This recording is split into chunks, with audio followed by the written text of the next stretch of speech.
Hello, everyone, and welcome to Dana Campbell and Erica's presentation on cryptography.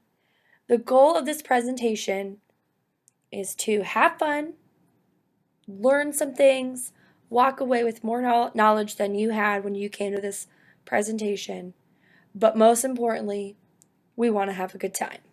Let's get started.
How many of you have ever wondered if you could send a message to someone that no one else could read? So maybe just looking at this picture, you might think, oh, a text message. I really want to send this text message to my buddy, but I hope no one else can read it. I know I've had that thought. Or maybe back when you were a kid and you wanted to create your own language and send messages to friends or family members and kind of have it be a little bit of a mystery and it's something you have to decode and all that kind of stuff. Or if you think about the movie A Christmas Story, that part where he's decoding the message and how much fun that would be. Yeah, I've thought about that for sure. And I don't know, is there a way that we can do this? Now that we're adults and we have the technology and the ability to do this, can we do this? Well, let's find out.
Drum roll. Survey says, yes, we can. What is this called? This is called cryptography. Cryptography has been going on for hundreds of years at least. Okay? So the word cryptography equals crypto plus graphy equals excuse me, sorry, equals secret writing. Okay? So cryptography, like I said, has been around for hundreds of years, actually, probably more like thousands of years. It has decided wars and is the heart of the worldwide communication network today. So basically, it's the science of jumbling messages to make them secure. So let's say someone wants to send this message to someone else. We have two people here. The message is hello Alice. So that message is created. Well, we want to jumble it, but we want that person to be able to, we want to jumble it or we want to code the message. We want that person to be able to de-jumble it or decode that message, so to speak. So that person that is jumbling the message to begin with will attach a key to it. So we have the original message with the key. We jumble that message up, okay? Then that jumbled message gets sent with the key, and then that person, the recipient, takes that key and unjumbles the message, and there you have it. Hello, Alice. They're able to get their message.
There are many types of cryptography, and I wanted to just go over a couple of them right here.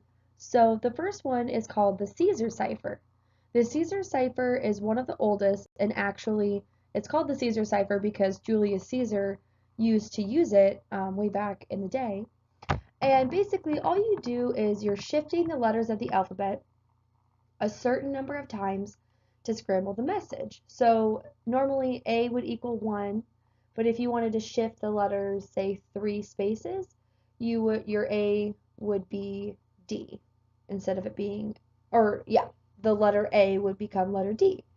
So it's actually not a foolproof method of encryption. It's pretty easy to crack because there's only so many possibilities.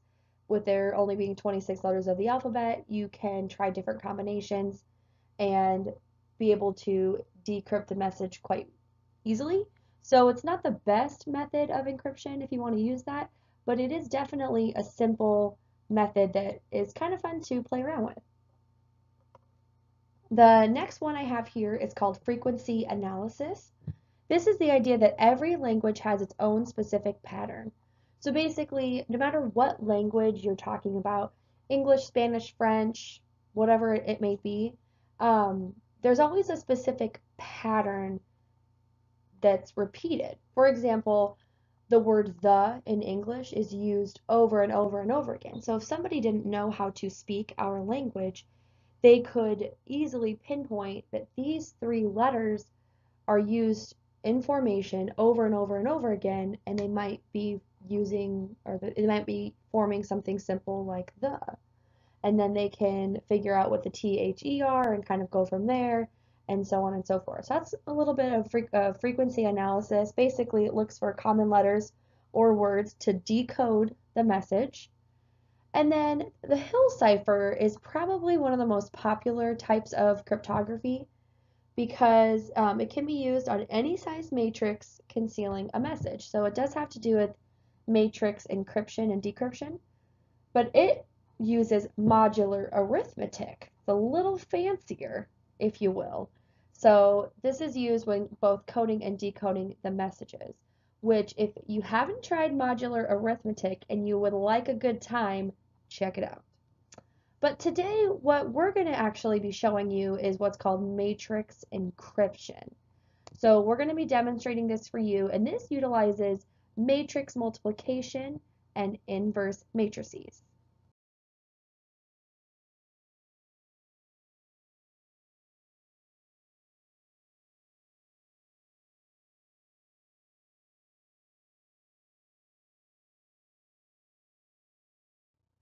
We will be going over matrix encryption in depth in a little bit here, but first I just kind of wanted to whet your palate a little bit with some vocabulary.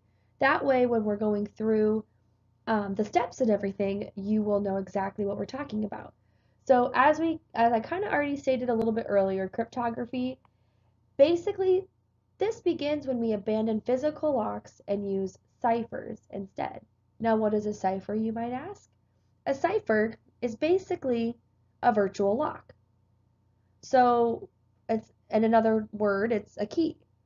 This allows people to scramble and descramble a message and makes the message appear to be meaningless. Because if we were to look at a scrambled message, say for example the previous image we had up there, we would have no idea what somebody was trying to say.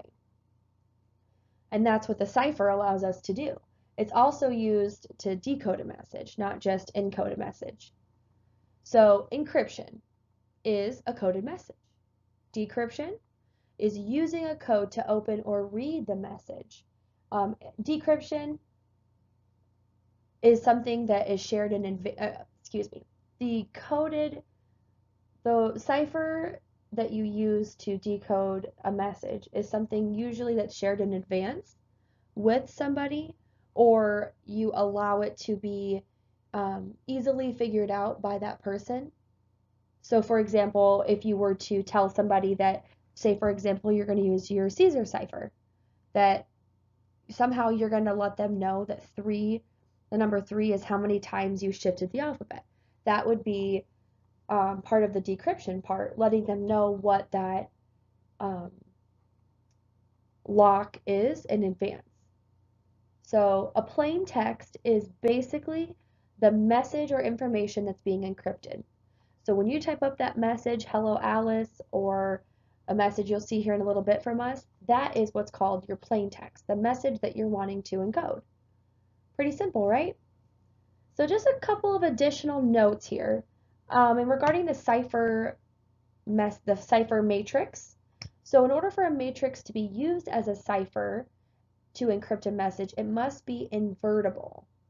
So it has to be able to be invertible. If you can't invert the matrix, then it cannot be used successfully in matrix encryption.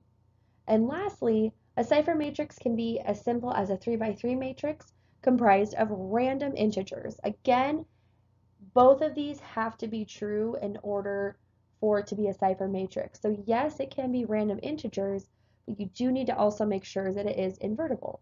If you've met those two criteria, then, well, and it's a square matrix, a 3x3, a 4x4, 5x5, then you've got yourself a cipher matrix.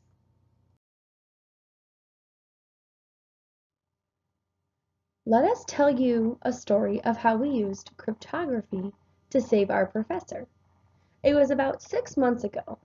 Dana Campbell and I were studying for Professor Shaban's upcoming test when I received a mysterious email.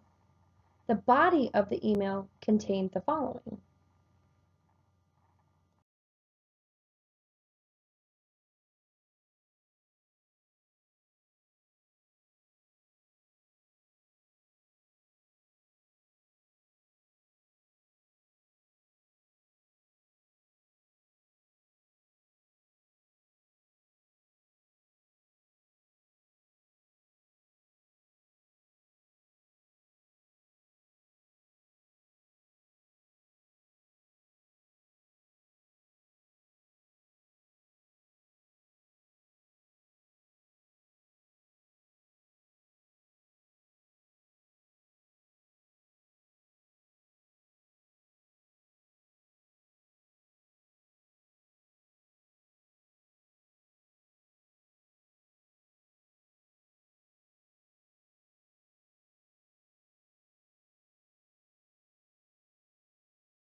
puzzling, right?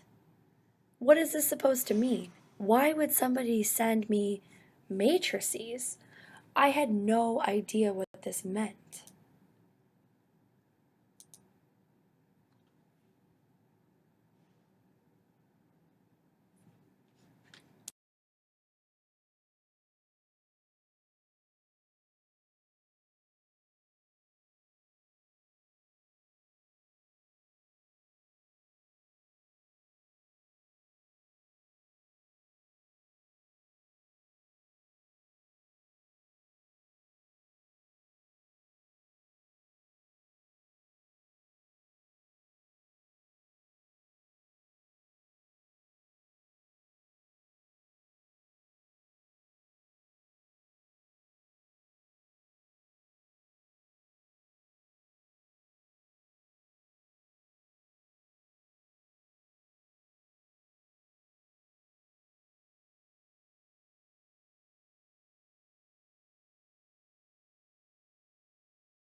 Having no clue what this meant, I was about to click delete when Dana spoke up stating he had just received a really weird email with matrices in it. I was like, me too. Campbell also said that he received the same email. None of us knew why we had received this email or even who had sent it to us until I noticed a symbol on the bottom of the email. I perked up right away saying, wait, it's Professor Shaban. That symbol, you guys look at it. Don't you remember how much she loved that symbol?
This has to be from her.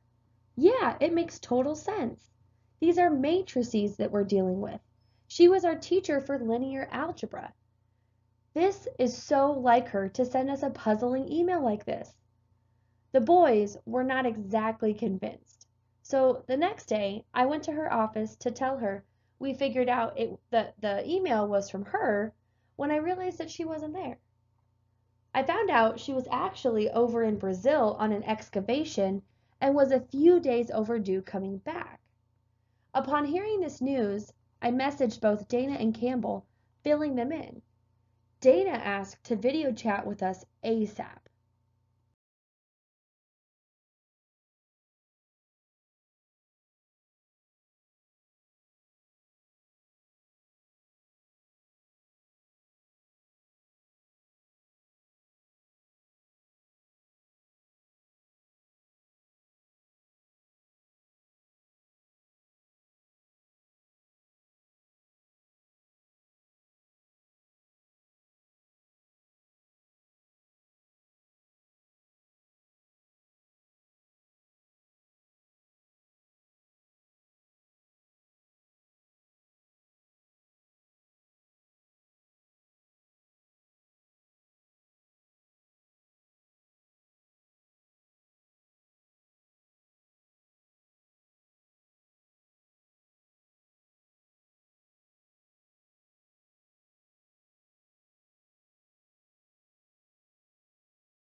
He couldn't figure out why she sent us two matrices.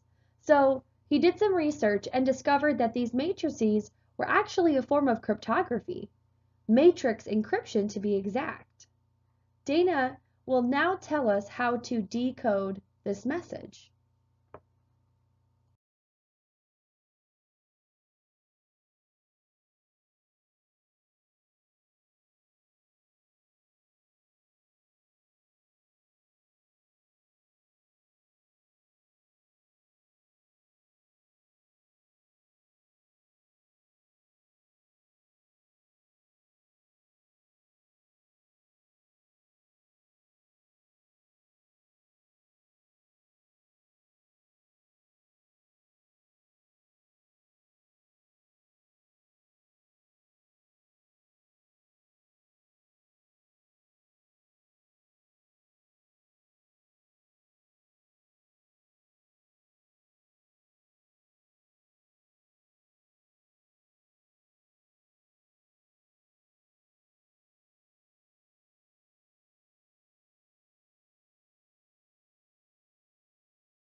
When looking at decrypting a message using a cipher and a encoded matrix, there's a few things to keep in mind.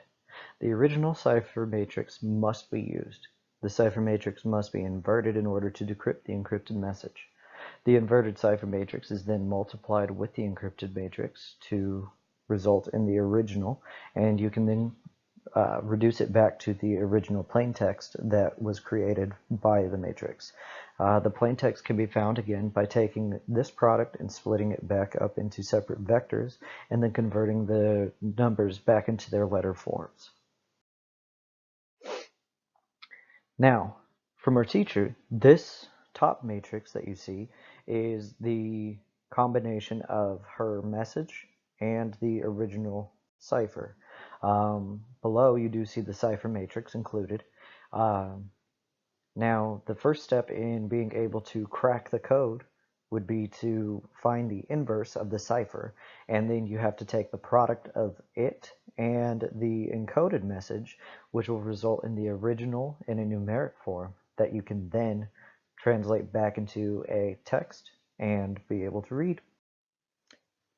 To find the inverse of our cipher, we have to first note what kind of a matrix that we have. We have a 3 by 3, and for a 3 by 3 matrix, I would recommend the process of Gaussian elimination. What this means is creating an augmented matrix that takes our original cipher, featured on the left, and augmenting it with the identity matrix for a 3 by 3. The process then involves using our elementary row reduction operations to find the reduced row echelon form, which results in another 6 by 3 or 3 by 6 matrix. However, you'll see that the identity matrix ends up on the left, and what will be used as our inverse featured on the right. Our actual inverse matrix is highlighted in orange down at the bottom. You'll notice that it is still a 3 by 3, and this is what we will carry forward so that we can finish our decryption process. All right, now on to the actual decoding, or inverting the encryption. To start, what we have to do is look at the product of our inverse and the encoded message. The inverse is highlighted in orange, and the encrypted message is highlighted in green. What it results in is a numeric representation of the original message. Now, there's two things you can do at this point. What you want to look at is either breaking this down into vectors and writing it that way, on an individual vector by vector basis, or starting at this point here, 1, 1, and working your way down through the columns and continuing, translating this into letters, and then being able to read the message from there. I opted to work with the latter approach, where I converted this into actual letters and then began to decipher the message. All right, so again, this is the numeric representation of our decrypted message. Now, there's a few things to keep in mind when it comes to actually translating this back into letters. Our alphabet itself ranges in values from 1 to 26. However, the highest numeric value that can be represented in the matrix is going to be 27. This is, due to being able to write a space. Now, if we look, like I'd mentioned before, my approach was to first translate this into letters, starting with this point here, 1, 1, and working down the columns.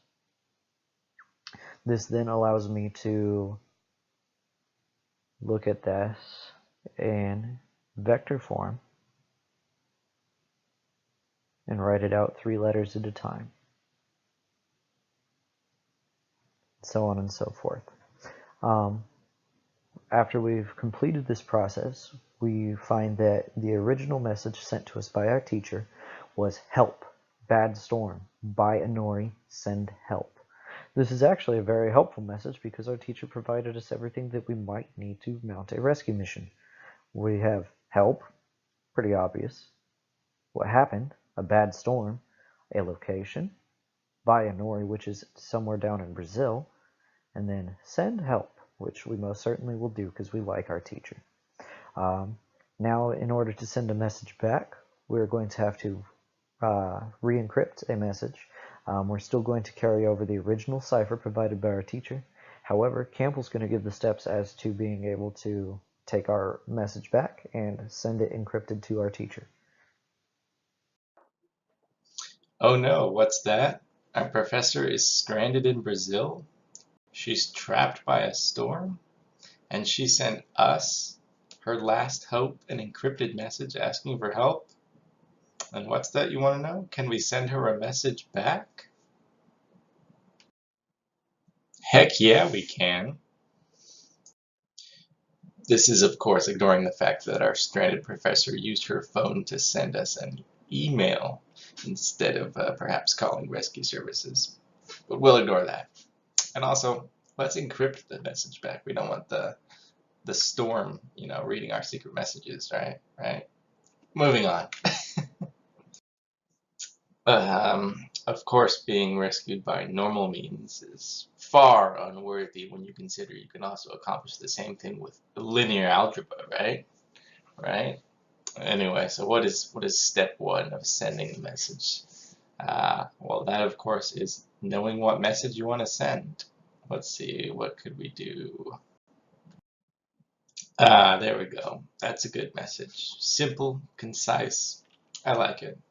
All right, so what do we do with this? What we have here is the plain text message. The next step, of course, is to take this plain text message and convert it into something that we can actually use with matrix encryption. Wham, bam, shalakazam, there you have it. We have our plain text converted to a numerical format. What we've actually done here is a simpler form of encryption, where every letter is assigned a number. A equals 1, B equals 2, all the way down to Z equals 26, with spaces being 27. So we've already encrypted the message. However, this is a very simple encryption. It's not very complex.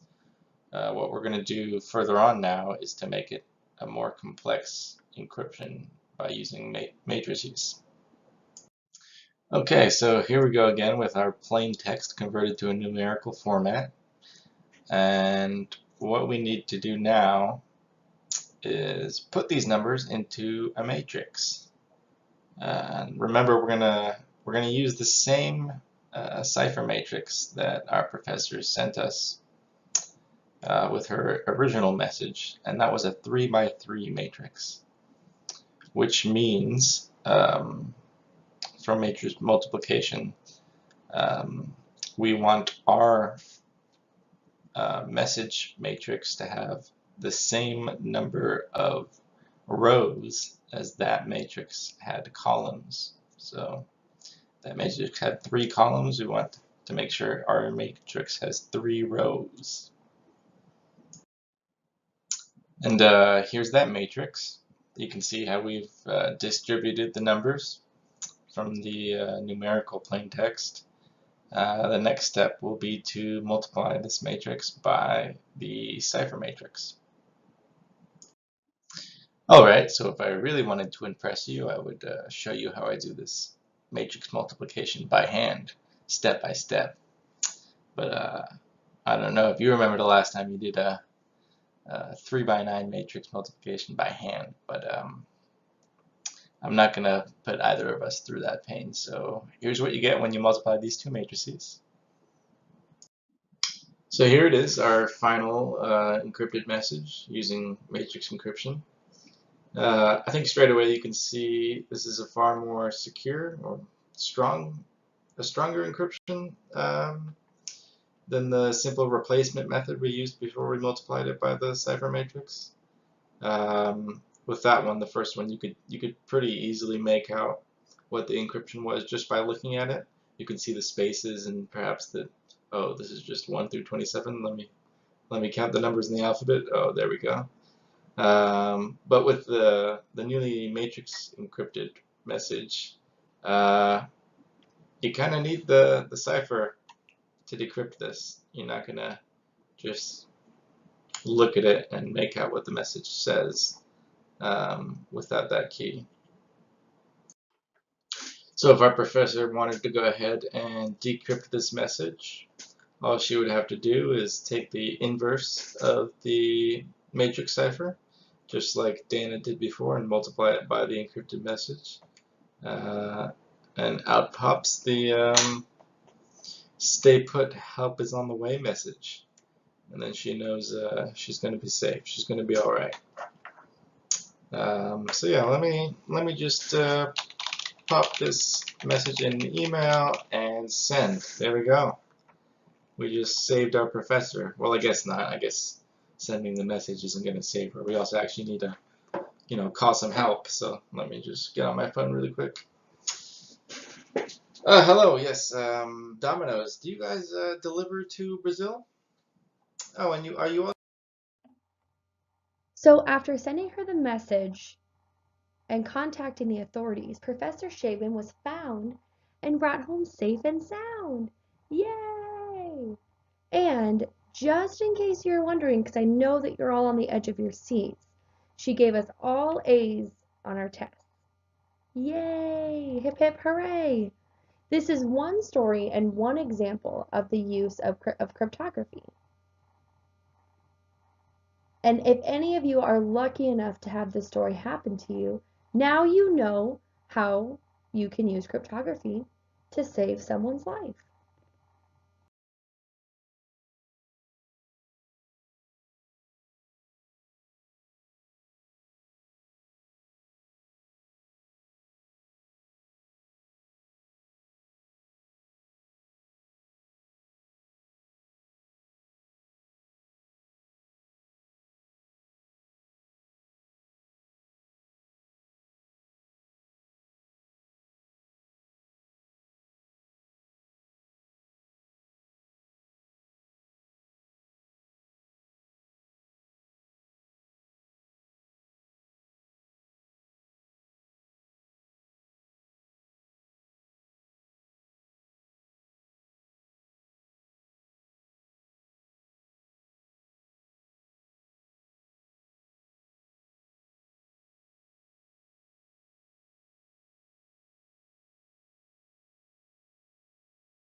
Cryptography is used to send coded messages.